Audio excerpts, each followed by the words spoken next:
যিনি হলেন নবদ্বীপ ছাড়া প্রাণ গৌর সুন্দর, যিনি হলেন সূচি মাতার আনন্দ দুলাল বিষ্ণু পিয়াজি প্রাণ বল্লভ, যিনি হলেন আমার মা যশোদার প্রাণীর গোপাল, যিনি নিরাশ্রয় আশ্রয় দাতা ত্রিতাবতাপ নিবারিতা, যিনি হলেন অন্ধেরি লড়ি।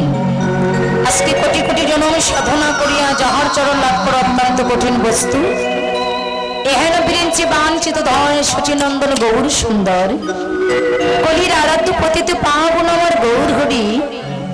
আজকে আমাদের মতো অত্যাচারী দুরাচারী পাপাচারী বেভিচারিণী কৃষ্ণ ভোলা বহির্মুখী জীবকে কৃষ্ণ উন্মুখীন করিবার প্রত্যাশায় যে ধনগুলোকে গোপনে ছিলেন কোন যুগে কোন যুগ অবতারে, যে ধন কেউ কোনোদিন নিয়ে আসে নাই, আজকে আমাদের মতো পতিতকে উদ্ধার করবার জন্য সেই ধন আমার গৌরাঙ্গ মহাপ্রভু নবদ্বীপের মধ্যে নিয়ে এসেছেন। বাইরে লক্ষ্য করবেন, মন দিয়ে শুনবেন, আনমনস্ক কেন তো।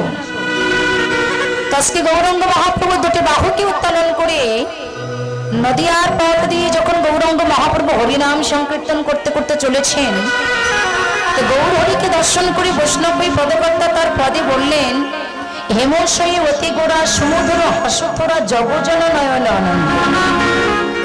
নদিয়ার এক নাগরী অপার নাগরীকে ডেকে ডেকে বলছে যে, নাগরী তুই বর্তমানে যে কথাটা বলেছিস তোর কথার অর্থটা আমরা কিছু বুঝতে পারলাম না, আমাদের একটু বুঝাই বল। অর্থাৎ নদিয়ার এক নাগরী অপর নাগরীকে দর্শন করে বলছে যে, নাগরী রে, আমাদের এই নদিয়ার ভাগ্যাকাশে তলদেশে তটভূমিতে এমন এক রূপবান পুরুষের অবতার হয়েছেন যে সেই রূপবান পুরুষের রূপ মাধুর্যতা দর্শন করে আমার বলতে যা কিছু ছিল, আমার এই জীবন যৌবন মন প্রাণ আমি সবই কিছু তার চরণে অর্পণ করে দিলাম। তাহলে গৌর সুন্দরকে দর্শন করে বৈষ্ণবী পদকর্তা তার পদে কি বললেন, হেমশয়ী অতি গোড়া সমুধুর হাসথরা জগজন নয়ন আনন্দ। ও মায়েরা, হেম শব্দের অর্থ কি জানো? হেম মানে কি জানো? এখানে বলছি হেমশয়ী অতি গোড়া, এখানে হেম শব্দের অর্থ হলো না, হেম শব্দের অর্থ হলো সোনা। কি সোনা? এই বাচ্চাদেরকে শান্ত করতে হবে। তাহলে এখানে হেম শব্দের অর্থ যদি সোনা হয়, তাহলে এখানে সোনা মানে কোন সোনা? তাহলে কোন সোনার সঙ্গে আমার গৌর সোনাকে তুলনা করছেন? গৌর হরি আমার কোন সোনা? এ জগতে সোনা তো অনেক প্রকারের আছে বাবা, হাতে সোনা, কানে সোনা, নাকে সোনা, গলায় সোনা, পা সোনা, তাহলে গৌর আমার কোন সোনা? আপনারা যেন মনে করবেন না যে সোনা আমরা হাতে পড়েছি, কানে পড়েছি, নাকে পড়েছি, গলায় পড়েছি, এই সোনা মনে হয় আমার গৌর সোনা। এই সোনার সাথে যদি কখনো কোনোদিন আমার গৌরকে তুলনা করেন তবে তার অপরাধ হয়ে যাবে। তাহলে জগতে জগতে যে সোনা আমরা অঙ্গে পরিধান করি এই সোনা আমার গৌর সোনা নয়। কেন না, জাগতিক জগতের সোনা অঙ্গে পরিধান করলে এ জগতে তার ভিতরে মান বাড়ে, গৌরব বাড়ে, অহংকার বাড়ে। জাগতিক জগতের সোনা অঙ্গে পড়লে অহংকার বাড়ে, কি গো বাড়ে না? দেখবেন আমার কোনো মায়েরা যদি অঙ্গে অনেক সোনা গহনা পরে, পরনে একটা দামি শাড়ি পরে যদি পথ দিয়ে যায়, তার ভাবি আলাদা, তার পাশে আপনি যেতে পারবেন না।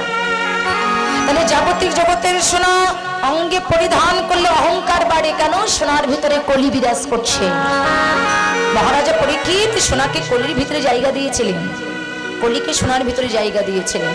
এই জন্য এই সোনা আপনি যখনই অঙ্গে পরিধান করবেন আপনার অঙ্গের শোভা বাড়াবে, আর অঙ্গের শোভা বাড়ানো মানেই তো তার ভিতরে অহংকার আসা।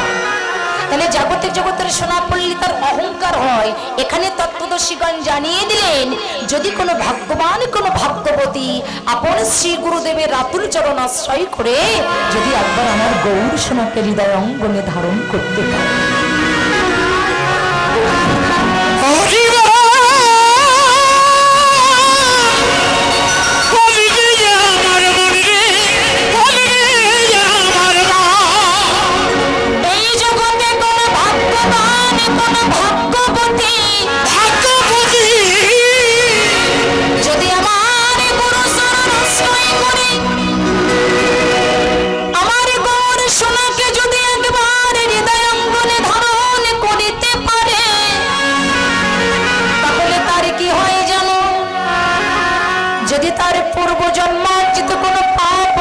থেকে থাকে। এখানে তত্ত্বদর্শীগণ জানিয়ে দিলেন, যদি কোনো ভাগ্যবান কোনো ভাগ্যবতী আমার গৌর সোনাকে যদি হৃদয় অঙ্গনে ধারণ করতে পারে, তবে যদি তার জন্মার্জিত কোনো পাপ রাশি তার ভিতরে থেকে থাকে, আমার গৌর সোনা সেই ভক্তের ভিতরে উদয় হয়ে ভক্তের জন্মার্জিত পাপ রাশিকে নিধন করে দিয়ে সেই ভক্তের ভিতরে আমার গৌর হরি জ্ঞানের আলো প্রজ্বলিত করে। আর যখনই সেই ভক্তের ভিতরে একবার জ্ঞানের আলো জ্বলে ওঠে, এহ জগতের বিষয় বাসনা, টাকা পয়সা, ধন ঐশ্বর্য তার আর কোনো কিছু ভালো লাগে না। যে দেখেছে আমার গৌর সোনা, তার কি আর জাগতিক জগতের সোনা ভালো লাগে?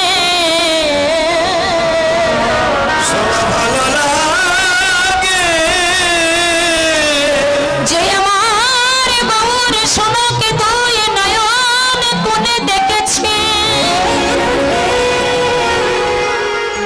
এহ জগতের গাড়ি বাড়ি টাকা পয়সা সোনা দানায় তার কোনো মন বসে না।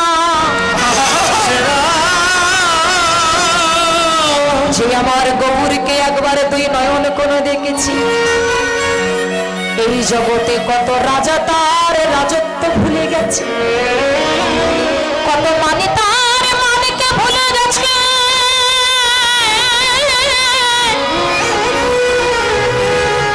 আবার কত ধনী তার, কত ধনী তার ধনীকে ভুলে গেছে। বলছে যে ভজনের ঘরে বসে বসে আমার গৌর সোনাকে যারা দর্শন করেছে, আমার গৌরকে যারা দেখেছে, এ জগতে কত মানি তার মানকে ভুলে গেছে, কত ধনী তার ধনকে ভুলে গেছে, কত রাজা তার রাজত্ব ছেড়ে দিয়ে চিরজন্মের মতো পথের ভিখারি হয়ে। রাজার রাজত্বের প্রতি কোনো লোভ লালসা থাকে না বাবা। তাই যদি হবে, আমাদের এই বাংলাদেশেই তো প্রমাণ আছে। রাজশাহী খেতড়ি ধাম নাম শুনেছেন অবশ্যই। যে খেতড়ি ধাম যদি কেউ দর্শন করেন, আপনারা যে দর্শন করে আসবেন, যেটা আমাদের তীর্থক্ষেত্র, যিনি এই কীর্তন এনেছিলেন আমার নরোত্তম দাস ঠাকুর। এই নরোত্তম দাস ঠাকুর ইনি কিন্তু গরিব লোকের সন্তান নয়, আমরা দর্শন করেছি। ইনি কিন্তু গরিব লোকের সন্তান নয়, ইনি রাজার ছেলে। এখনো পর্যন্ত তার পিতার কোটি কোটি টাকার সম্পত্তি সেখানে পড়ে আছে। তিনি রাজার ছেলে হয়ে তার পিতার কোটি কোটি টাকার সম্পত্তিকে পরিত্যাগ করে সবকিছুকে ছেড়ে দিয়ে গৌর গোবিন্দের ভজনের পথে তার দেহটাকে তিনি জনমের মতো অর্পণ করে দিলেন। এই দেহ জনমের মতো গৌর গোবিন্দের চরণে তিনি সঁপে দিয়েছেন। শুধু কি তাই, সেই বছর এক বছর রঘুনাথ দাস, যিনি বীর পুত্র ছিলেন, জমিদার পুত্র ছিলেন, গোবর্ধন রাজার একমাত্র পুত্র ছিলেন, আজকে গৌর প্রেম, কৃষ্ণ প্রেম যখনই তার ভিতরে জেগেছে, সবকিছুকে পরিত্যাগ করে ফুল সজ্জার রাতে নিজের নববধূকে পরিত্যাগ করে গৌর গোবিন্দের ভজনের পথে তার দেহটাকে অর্পণ করে দিলেন। এই গৌর প্রেম, কৃষ্ণ প্রেম এমনই প্রেম, যদি কোনো ভক্তের হৃদয়ে একবারে জেগে যায়, এই প্রেম যদি কোনো ভক্তের হৃদয়ে একবার জেগে যায়, এহ জগতের বিষয় বাসনা, টাকা পয়সা, গাড়ি বাড়ি তার আর কোনো কিছু, সে জনমের মতো তার গাড়ি বাড়ি, ধন ঐশ্বর্য, টাকা পয়সা সবই কিছুকে পরিত্যাগ করে চির জনমের মতো পথের কাঙাল হয়ে যায়। জাগতিক জগতের সোনার ভিতরে খাদ আছে মা। একটা স্বর্ণকার যখন সোনা দিয়ে অলংকার নির্মাণ করে, তখন এই সোনার ভিতরে খাদ দেয়। খাদ ছাড়া কখনো কোনোদিন অলংকার নির্মাণ হয় না। তত্ত্বদর্শীগণ জানিয়ে দিলেন, গো জাগতিক জগতের সোনার ভিতরে খাদ আছে জানো, কিন্তু আমার গৌর সোনার ভিতরে কোনো খাদ নাই। আমার গৌর সোনা হলো খাঁটি সোনা, আমার গৌর সোনা হলো কাঁচা রসের সোনা। যে জন কাঁচা রসের সন্ধান জানে, এই জাগতিক জগতের সার সোনা তাদের কাছে কোনো মূল্য নাই। যদি কোনো স্বর্ণকারের প্রয়োজন মনে হয় বাবা, যে সোনাটাকে গলাবে, স্বর্ণকার দেখবেন ওই সোনার ভিতরে সোহাগা মিশ্রিত করে সোনাটিকে আগুনের কাছে নিয়ে গিয়ে যখন আগুনের তাপ দেয়, আগুনের তাপ পেলে তখন জাগতিক জগতের সোনা গলে যায়। কিন্তু বৈষ্ণব কবি বললেন, গো শুধু কি জাগতিক জগতের সোনা গলে, আমার গৌর সোনা কি গলে না? আমার গৌর সোনা কি গলে না? শুধু কি জাগতিক জগতের সোনা বলে? জাগতিক জগতের সোনা যেমন সোহাগা পেলে বলে, আমার গৌরী সোনা সোহাগা পেলে গলে। তবে আমার গৌরী কিসে বলে জানো? তাকে টাকা পয়সা দিয়ে গলানো যাবে না, গাড়ি বাড়ি দিয়ে গলানো যাবে না, বিভিন্ন নানাবিধ ফল দিয়ে আমার ভগবানকে গলানো যাবে না।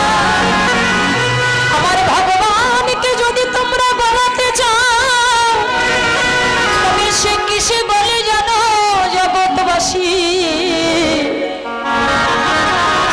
সে যে ভক্তের নয়ন জলে,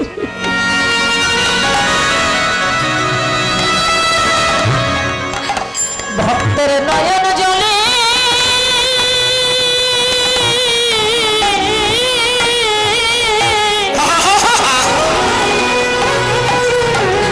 সে যে বলে যায় রে, সে যে ভক্তের নয়ন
ভক্তের দুটি নয়ন নয়নের জলে বলে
সোনা গলে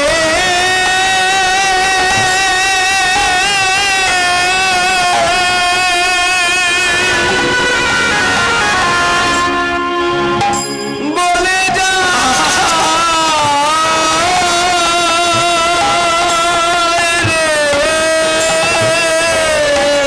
হৃদয় কপাট ধরা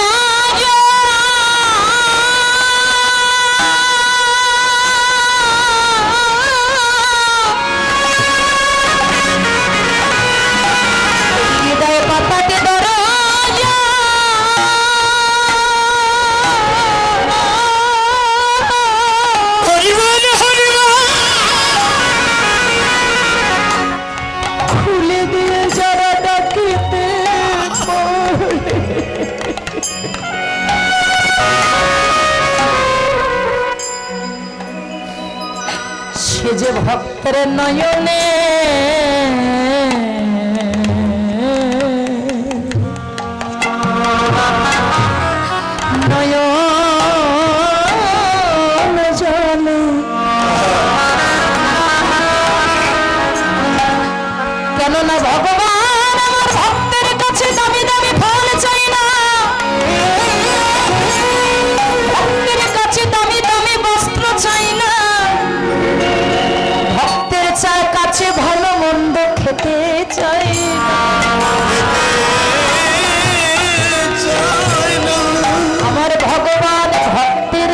চাই ভক্তি। এই জন্য শাস্ত্রে বললেন, ভক্তি যার কৃষ্ণ তার সর্বশাস্ত্রে কম, ভক্তি না থাকিলে কৃষ্ণ দেখিলে কি বা হয়। মাগো এই যে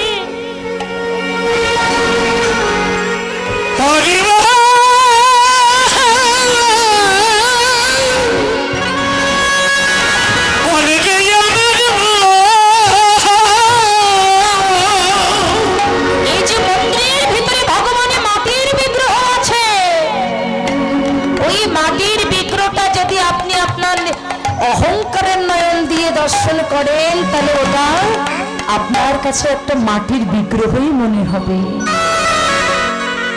আবার ওই বিগ্রহ যদি আপনি আপনার ভক্তির নয়ন দিয়ে দর্শন করেন, তাহলে নির্ময় মূর্তি তখন চিন্ময় রূপ ধারণ করে। কি গো বাবা, মাটির মূর্তি কথা বলে না, পাথরের মূর্তি কথা বলে না, কত প্রমাণ নেবে? হাজার হাজার প্রমাণ আছে। ভগবানকে যদি ভক্তি দিয়ে ডাকা হয়, ওই পাথরের মূর্তি সে কথা বলতে বাধ্য, ওই মাটির মূর্তি সে কথা বলতে বাধ্য। শ্রীখণ্ডে যখন এখনো পর্যন্ত যার প্রমাণ আছে। নরহরি দাস সরকারের দাদা ছিলেন, যার নাম ছিল মুকুন্দ সরকার। আর এই মুকুন্দ সরকারের একটা সেবিত পাথরের গোপীনাথ ছিলেন। আর এই মুকুন্দ সরকার যিনি একটা চিকিৎসক ছিলেন, মা গৌরাঙ্গ মহাপ্রভু চরণ আশ্রিত ফুল তিনি যাকে দিতেন, সে যতই বড় ব্যাধি হোক না কেন সেই ব্যাধি থেকে সে মুক্তি পেয়ে যেতেন। এই মুকুন্দ সরকার একদিন চিকিৎসা করবার জন্য দূর দেশে যাচ্ছে। এর একটা স্বভাব ছিল, ইনি গোপীনাথকে সেবা না দিয়ে কখনো কোনোদিন জল পর্যন্ত গ্রহণ করতেন না। একদিন চিকিৎসা করবার জন্য তিনি দূর দেশে যাচ্ছে, আর একটা থালায় কিছু নাড়ু নিয়ে মনে মনে চিন্তা করছে, আমি তো আজকে চিকিৎসা করবার জন্য অনেক দূরে যাব, তা আমার ঘরে যে গোপীনাথ আছে, আমার গোপীনাথকে কে সেবা দেবে? আমি তো আজকে মধ্যাহ্নকালে বাড়িতে আসতে পারবো না, তাহলে আমার গোপীনাথকে কে সেবা দেবে? বাবা যখন বসে বসে চিন্তা করছে, তখন এই মুকুন্দ সরকারের ছোট্ট একটা ছেলে ছিল, যার নাম ছিল রঘুনন্দন। রঘুনন্দন ছুটে এসে বাবার কণ্ঠটা জড়িয়ে ধরে বলছে, বাবা কি হয়েছে? তুমি এমন করে বসে বসে কাঁদছো, কি হয়েছে তোমার? মুকুন্দ সরকার বলছে, জানিস বাবা, আমি চিকিৎসা করবার জন্য অনেক দূরে যাব, কিন্তু মধ্যাহ্নকালে আমি তো আমার গোপীনাথকে সেবা দিতে পারবো না, তাই আমি চিন্তা করছি আমার গোপীনাথকে কে সেবা দেবে। রঘুনন্দন বাবার কথাটা শ্রবণ করে বাবাকে ডেকে বলছে, বাবা গো, তুমি একটা কাজ করো, ওই নাড়ুর থালাটা তুমি আমার কাছে দিয়ে যাও, আজকে মধ্যাহ্নকালে আমি তোমার গোপীনাথকে সেবা দেব। রঘুনন্দন তার ছেলের কথাটা শ্রবণ করে রঘুনন্দনকে ডেকে বলছে, মুকুন্দ সরকার তার ছেলেকে বলছে, বাবা তুই গোপীনাথকে সেবা দিবি, কিন্তু সেবা দিতে হয় কেমন করে আমি তো তোকে শিখাইয়ে দেইনি।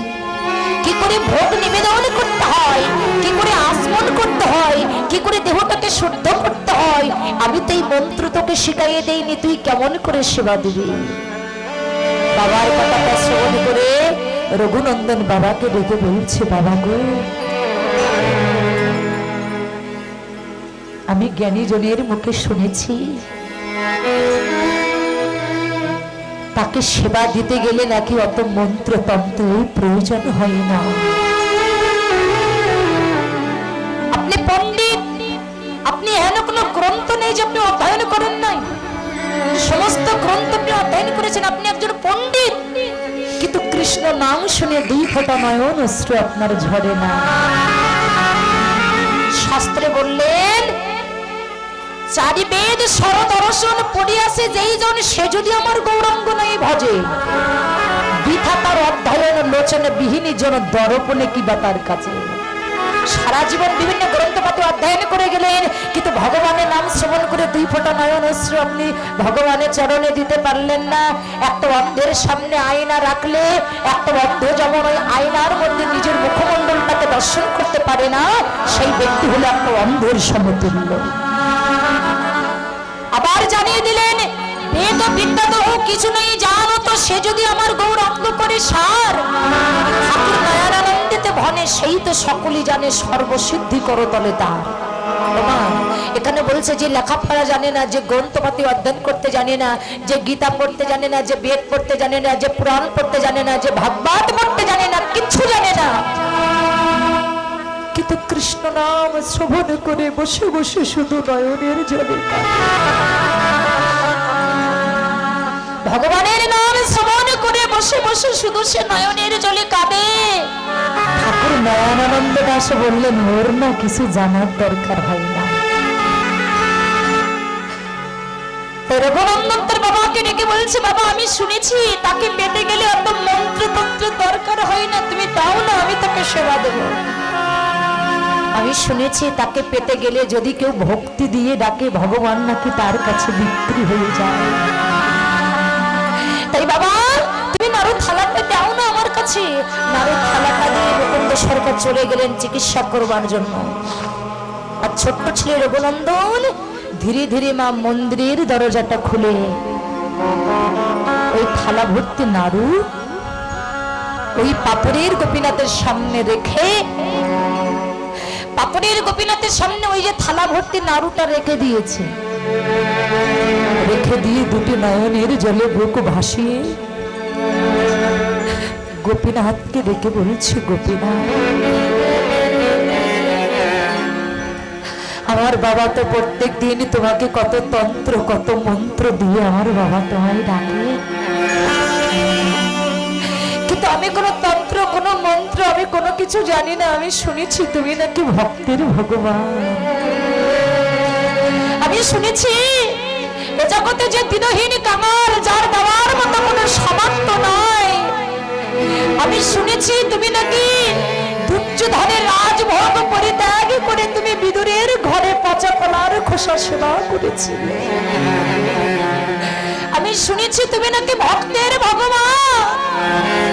যদি কোনো ভক্ত দুই ফোঁটা নয়ন অশ্রু নিবেদন করে তোমাকে ডাকে তুমি নাকি তার কাছে জনমের মতো বিক্রি হয়েছে। গোপীনাথ আমি কিচ্ছু জানি না, তুমি একবার কৃপা করে এসে একটা নাড়ু তো সেবা করে যাও। বাবু ও তো জানে না যে পাথরের মূর্তি খেতে জানে না। ও জানে যে এই পাথরের মূর্তি গোপীনাথ এ প্রত্যেকদিন আমার বাবার হাতে সেবা করে। তাহলে আমার বাবার হাতে যদি সেবা করে তাহলে আমার হাতে কেন সেবা করবে না? ও তো জানে না যে ওর বাবার হাতে সেবা করে না, কেন ওর ভিতরে যে ভক্তি জন্মে গেছে আর আমার ভগবান তো ওখানেই বিক্রি হয়ে যায়। নয়নের জলটা ছেড়ে দিয়ে গোপীনাথকে ডেকে বলছে, গোপীনাথ গোপীনাথ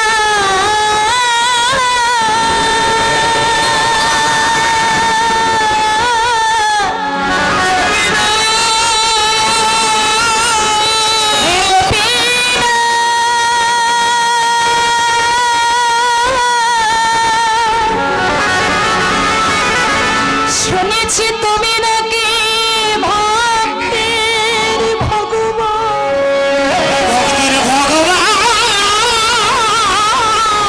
শুনেছি কোন ভক্ত যদি নয়ন জলে বুক ভাসায় তোমায়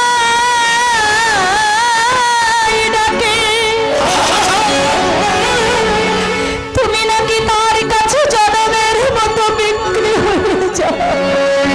হয়ে যাও।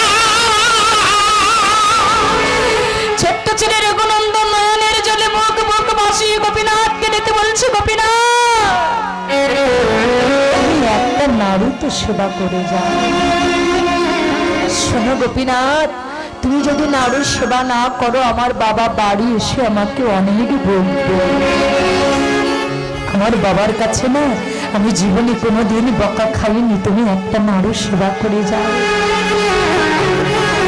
আর বাবা যেই না ডাকতে লাগলেন বলছে, শোনো গোপীনাথ আমি তোমাকে এত অনুরোধ করে ডাকছি, এত বারবার ডাকছি, তুমি কি আমার ডাক তোমার কানে কি যাই না? আমার ডাক কি তুমি শুনতে পাচ্ছ না? শোনো গোপীনাথ, আজকে যদি একটা নাড়ু তুমি সেবা না করো আজকে তোমার সামনে কিন্তু আমার প্রাণটা আমি বিসর্জন দেব। তোমার তোমার সামনে আমার প্রাণ আমি বিসর্জন দেব, তুমি কি এটাই চাও? এত বারবার গোপীনাথ গোপীনাথ বলে ডাকছে, গোপীনাথ যখন কোনো সাড়া দিচ্ছে না, অমনি ওই গোপীনাথের সামনে এই যে পাথর ছিল, ওই পাথরের উপরে রঘুনাথ দরম দরম করে তার মাথায় বাড়ি দিতে লাগলেন। রঘুনন্দন দরম দরম করে পাথরের উপরে মাথা ঠুকছে, কপাল ফেটে রক্ত ঝরঝর করে ঝরে পড়ছে, নয়নের জল গড়াতে গড়াতে পাথরের গোপীনাথের চরণে যেয়ে পড়েছে। আমার ভগবানকে আর সইতে পারে গো? ভগবান বললেন আমি জীবনে সবকিছু সহ্য করতে পারি, কিন্তু আমার ভক্তের চোখের জল আমি কখনো কোনোদিন সইতে পারি না। রঘুনন্দন যখন পাথরে দরম দরম করে নিজের মাথাটা ঢুকছে, ওই পাথরের গোপীনাথ পাথর হয়ে থাকতে পারলো না, ওই অচল গোপীনাথ সে আর অচল হয়ে থাকতে পারলো না। ওই অচল গোপীনাথ ধীরে ধীরে সচল হয়ে সিংহাসন থেকে নেমে এসে নিজ মূর্তি ধারণ করে পিছন দিক দিয়ে রঘুনন্দনের কণ্ঠটা জড়িয়ে ধরেছে। রঘু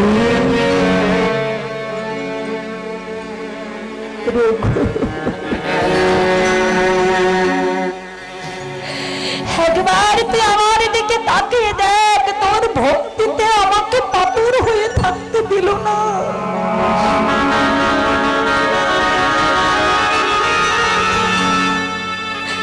তোর ভক্তিতে দেখ আমি এসেছি, তুই এমন করে মাথা ঠুকিস না। পিছন দিক দিয়ে দুটি বাহুকে প্রসারিত করে রঘুনন্দনকে বলছি, ভক্ত আমি ভক্তের জন্য জীবনে আমি কি না করতে পারি। নাড়ু খাবো, দে তুই নাড়ু দে। নাড়ু থালা ধরেছে, একটা একটা করে নাড়ু সেবা করছে, আর সেবা করতে করতে সব নাড়ু যখন খেয়ে ফেলেছে একটা নাড়ু থালার পরে আছে। রঘুনন্দন খপ করে হাতটা এঁটে ধরেছে, মোটে খেতে চাইছিলে না, কত কেঁদে সেদে তোমাকে ডেকে আনলাম, আর এখন খেতে খেতে তুমি সব খেয়ে ফেলছো। বাড়িতে এসে বাবা যখন আমার কাছে প্রসাদ চাইবে, আমি প্রসাদ কোথা থেকে দেবো? তুমি একটা নাড়ু তো অন্তত রেখে দাও। গোপীনাথ রঘুনন্দনের কথাটা শ্রবণ করে বলছে, জানিস রঘু, এই জগতে কত ভক্ত আমার কত কিছু দেয়, কিন্তু সবাই আমার সামনে রেখে যায়। যখন ভগবানকে সেবা দেই, ভগবানের সামনে যে আমরা আধা ঘন্টা 1 ঘন্টা বসে তার সাথে আদান প্রদান করব, এই সময়টা আমাদের হয় না। বন্ধুর সাথে দেখা হচ্ছে, সেখানে ঘন্টার পর ঘন্টা সময় ব্যয় করতে পারি। মেয়ে এসেছে, জামাই এসেছে, সেখানে ঘন্টার পর ঘন্টা সময় আমরা ব্যয় করতে পারি। আর আমার ঘরে যে রাধা মাধব আছে তার সামনে যে আমি 15 মিনিট 20 মিনিট আধা ঘন্টা তার সামনে বসে আমার মনের কথা তার মনের কথা আদান প্রদান করবো, এই সময়টা আমাদের হয় না। আমার গোপীনাথ বলছে, জানিস রঘুনন্দন, এ জগতে সকল ভক্ত আমার সামনে রেখে যায়, দই সন্দেশ আঙুর আপেল ওরা আমার সামনে দিয়ে যায়, কিন্তু তুই যেমন ভাবে আমাকে ডাকছিস, তোর মতো এমন করে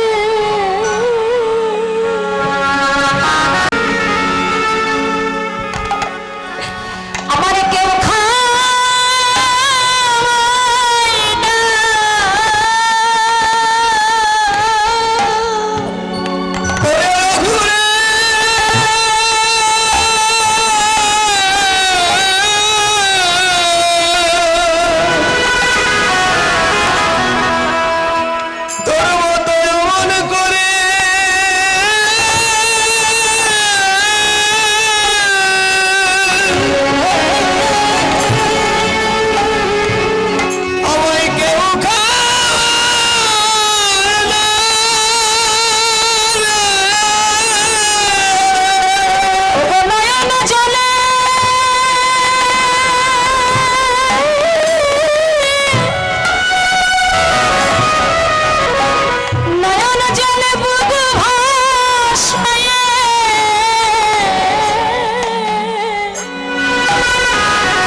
বাহুকে প্রসারিত করে রঘুনন্দনের সম্মুখে যেয়ে বলছে, তোর মতো এমন করে কেউ খাওয়ায় না। একবার আয় ভক্ত,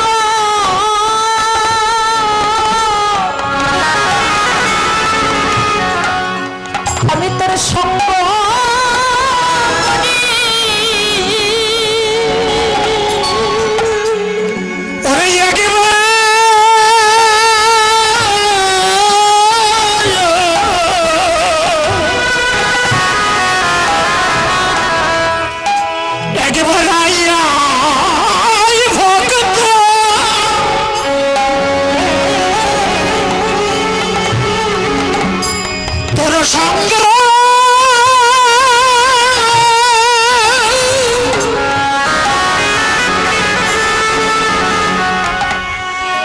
সঙ্গ করি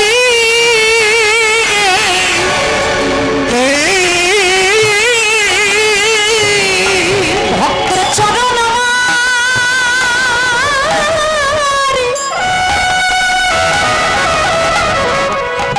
চরণ আমার হৃদয়ে ধরে।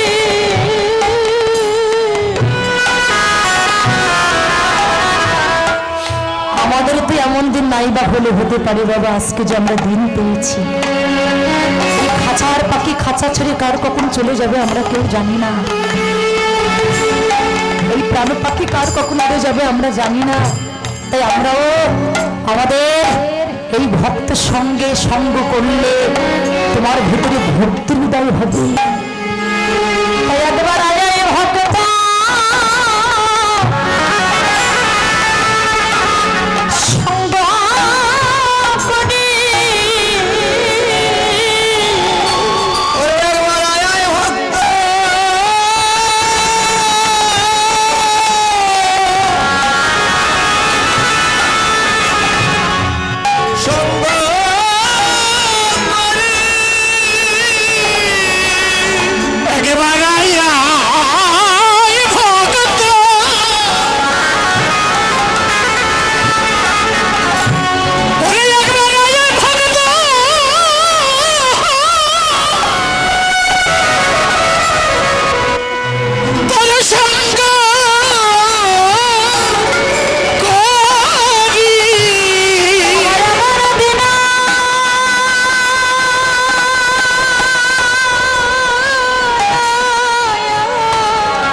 সঙ্গ করি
সাউন্ড গুলো ভালো করে নেবে। এই জগতে কত ভক্ত আমার কাছে কত কিছু দিয়ে যায়, কিন্তু তোর মতো ভক্তি ভরি আমাকে কেউ রাখে।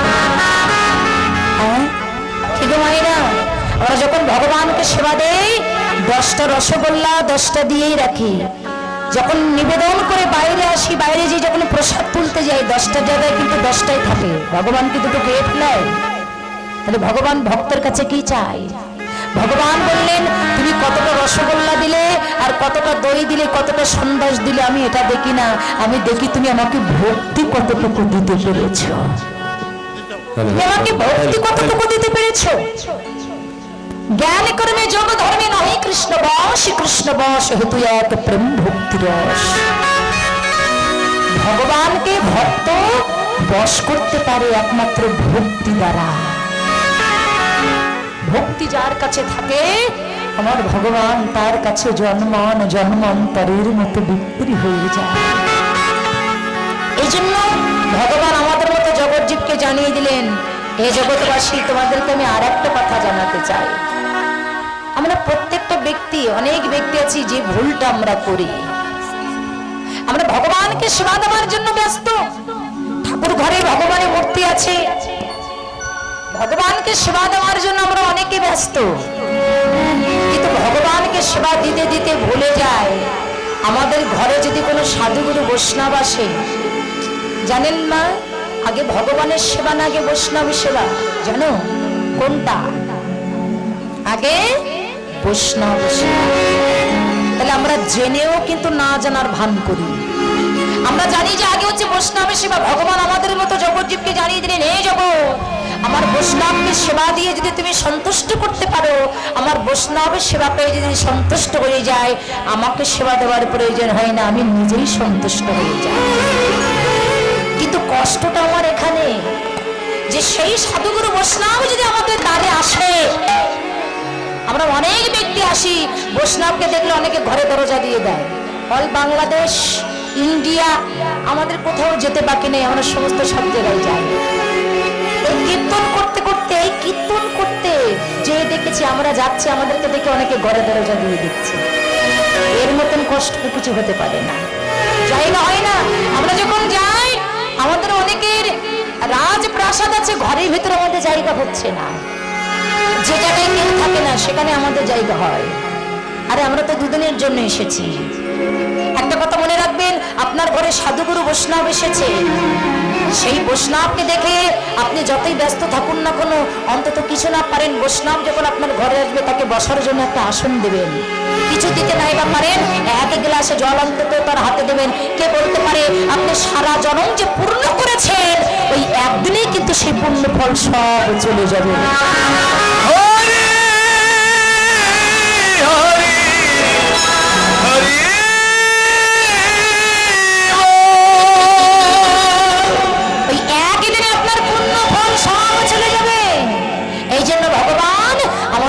জগৎ জীবকে জানিয়ে দিলেন, জগৎ যদি আমার কৃপা পেতে চাও তাহলে আগে পেয়ে যাও আমার সাধুগুরু বৈষ্ণবের কৃপা। যদি বৈষ্ণবের কৃপা হয়ে যায় তবে তোমরা আমার কৃপা লাভ করতে পারবে। তোমার ভিতরে যদি ভক্তি না থাকে, ভক্তিটা এমন জিনিস, আপনার দেহে যদি কোনো রোগ ব্যাধি হয় এ জগতে ডাক্তারের কাছে যাবেন, অনেক টাকা দেবেন, আপনার ব্যাধি ভালো হয়ে যাবে। কিন্তু এ জগতে সে যতই বড় ডাক্তার হোক না কেন, তার কাছে যেই যদি বলেন আমি আপনাকে অনেক টাকা দেবো, আপনি এমন কোনো ঔষধ দেন যে আমার ভিতরে একটু ভক্তির উদয় হবে, বলে সে ডাক্তার হতে পারে। আপনার কোটি কোটি টাকা থাকতে পারে, আপনি গাড়ি বাড়ি তৈরি করতে পারেন, আপনি পালঙ্ক তৈরি করতে পারেন, পাশার বালিশ মাথার বালিশ কিনতে পারেন, তাই বলে ঘুম কিনতে পারবেন। আপনার টাকা থাকতে পারে, টাকা দিয়ে সবকিছু কিনতে পারবেন, সুখ কিনতে পারবেন না। টাকা থাকলে আপনি ভক্তি কিনতে পারবেন না। আর ভক্তিটা টাকা দিয়ে কিনতে পাওয়া যায় না। এই ভক্তি পাওয়া যায় কোথায় বলেন? এই ভক্তি পাওয়া যায় সাধুগুরু বৈষ্ণবের বাজারে। এই ভক্তি পাওয়া যায় সাধুগুরু বৈষ্ণবের বাজারে। তোমার ভিতরে যদি ভক্তি না থাকে, এই যে আমরা এক ভক্ত আর এক ভক্তকে দেখে আলিঙ্গন করি। আলিঙ্গন কেন করতে হয় জানেন? অনেকে আছে আমরা আলিঙ্গন করতে চাই না, যাদের একটু অর্থ সম্পদ বেশি আছে বলে ওর গায়ে কেন যাব, কত গন্ধ তন্দ আছে, কেন আলিঙ্গন করব। কিন্তু আলিঙ্গন কেন করতে হয়? মনে করেন একই জায়গায় দুটো পুকুর আছে, একটা পুকুরেতে জল পরিপূর্ণ আর একটা পুকুর হচ্ছে খালি। এই দুই পুকুরের মাঝখানে একটা রাস্তা আছে, এই রাস্তার মাঝখান দিয়ে একটা ছিদ্র করে দেওয়া হলো। তা দেখবেন মা, যে পুকুরেতে জল পরিপূর্ণ আছে, এই পরিপূর্ণ পুকুরের জলটা আস্তে আস্তে খালি পুকুরে যেয়ে মিলিত হবে। কতক্ষণ না, যতক্ষণ দুইটা পুকুরের জল সমানে সমানে না হবে। যখনই দুইটা পুকুরের জল সমানে সমানে হয়ে যাবে, তখন কিন্তু জলটার যাতায়াত করবে না। ঠিক তেমনি এক ভক্ত আর এক ভক্তকে দিকে আলিঙ্গন করতে হয়, কেন জানেন? বলে আমার ভিতরে যদি ভক্তি একটু কম থাকে আর এই ভক্তের ভিতরে যদি ভক্তি একটু বেশি থাকে, আলিঙ্গনের মাধ্যমে সেটা সমানে সমানে পরিণত হয়ে যায়। হরি হরি হরি আলিঙ্গনের মাধ্যমে সমানে সমানে পরিণত হয়ে যায়। কিসের গৌরব করো? এই দেহটা নিয়ে তুমি যে এত গৌরব করছো, যে দেহটা পেয়ে তুমি এত গৌরব করছো, এই দেহটা কি তোমার? হরি বল যে করে রে ভাই, এই দেহটা কি তোমার? যে দেহটা নিয়ে আমরা এত গৌরব করি, এত যত্ন করি, এত মান, এত অভিমান, কিসের গৌরব, কিসের মান, কিসের অভিমান? এই গৌরব তোমার কোথায় যাবে? যদি এই দেহটা পুরি তোমার সারখার হয়ে যায়। ভবা পাগলা তার গানে তিনি একটা কথা বলে গিয়েছিলেন, যে দেহটা নিয়ে তুমি এত গৌরব করছো, এই দেহ যেদিন পুড়ে ছারকার হয়ে যাবে, এই সোনার অঙ্গ যেদিন পুড়ে ছারকার হয়ে যাবে, সেদিন তোমার এত মান অভিমান কোথায় যাবে? তাই তিনি তার গানে বলে গিয়েছিলেন, সোনার অঙ্গ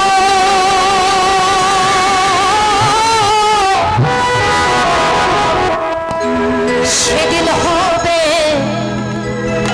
ভঙ্গরে।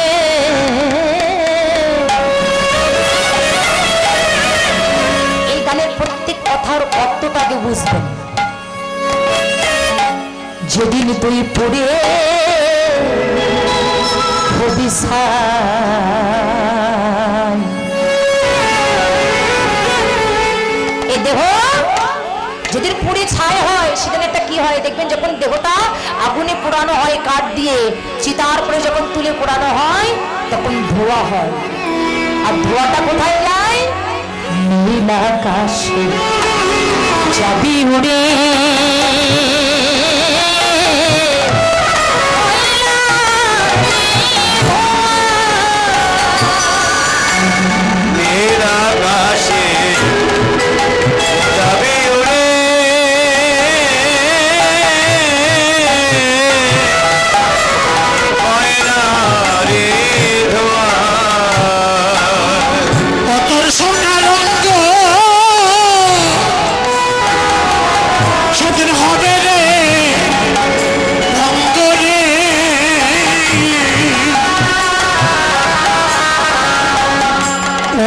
যেদিন পুড়ে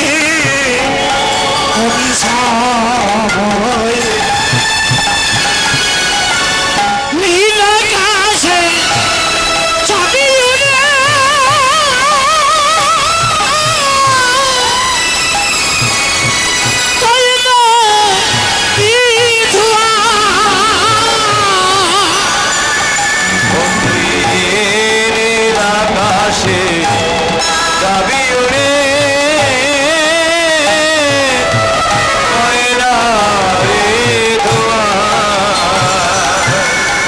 সেদিন জ্বালবে অঙ্গ খুঁজে খুঁজে, অঙ্গ যখন পুড়িয়ে দেয়, যখন জ্বলতে না চায়, দেখবেন একটা লাঠি দিয়ে খোঁচা। তাই বলছে, ভেবে দেখো, জ্বালবে অঙ্গ খুঁজে খুঁজে, মারবে বাড়ি আরে পিঠে,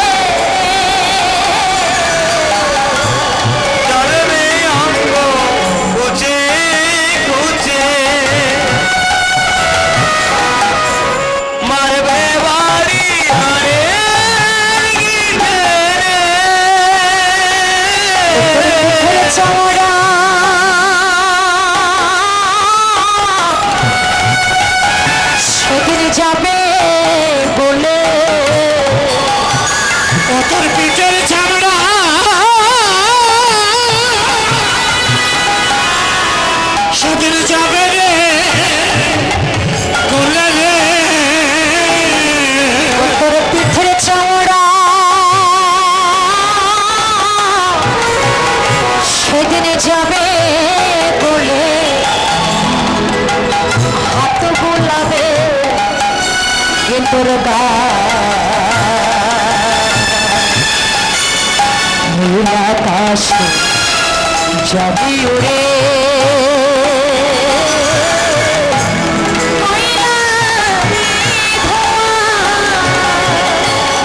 নীল আকাশে যাবি উড়ে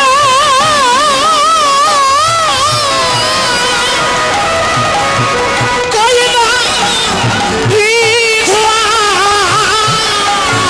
আর কি করবে জানো সব কাজ করে সবাই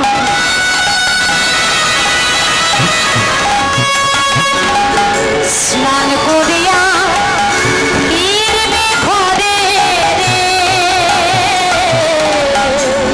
সব কাজ করে সবাই স্নান করিয়া ফিরবে ঘরে। সারা জীবনে তুমি যাদের জন্য এত কষ্ট করে গেলে নিজে ভালো বস্তু না খেয়ে যে ছেলেকে তুমি খাওয়ালে যেদিন তোমার চার করতে কাঁধে করে শ্মশান ঘাটে নিয়ে যাবে তোমার ছেলে মেয়ে তোমাকে পুড়িয়ে যখন বাড়ি আসবে ওদের এই দেহকালা তো অপবিত্র হয়ে যাবে ওরা কি করে স্নান করে ঘরে ওঠে তুমি সারা জীবন কাদের জন্য কি করে গেলে সৎ কাজ ওরে সবাই স্নান করিয়া ফিরবে ঘরে ওরে দুদিন পরে সবাই যাবে ভুলে ওরে দুদিন পরে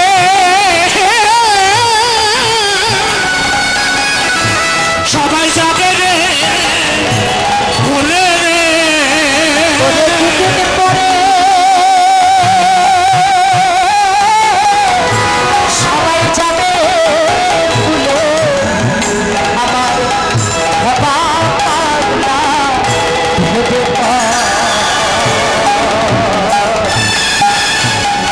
নীল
সোনা আমার গৌর সোনা নয়, আমার গৌর হলো উপাসনার সোনা। বুঝতে পেরেছো তো কোন সোনা? গৌর হলো উপাসনার সোনা। বলছি গৌর হচ্ছে উপাসনার সোনা। আর সুমধুর হাস্যধরা গৌরীর যে হাস্যবদন, সেই হাস্যবদনটা দেখে মনে হচ্ছে গৌর যেন হাসিছে না, গৌরীর বদলে দিয়ে যেন অমিয়া সুধা ঝরঝর করে ঝরে পড়ছে। আর সেই রূপ দেখে জগজনময়ন আনন্দ। অর্থাৎ সেই রূপ দেখে এই জগৎ জীবের মনে আনন্দের আর সীমানা। তাহলে সেই রূপটা কেমন না? সেই রূপটা হচ্ছে প্রীতি মূরতে গিয়ে রূপ স্বরূপ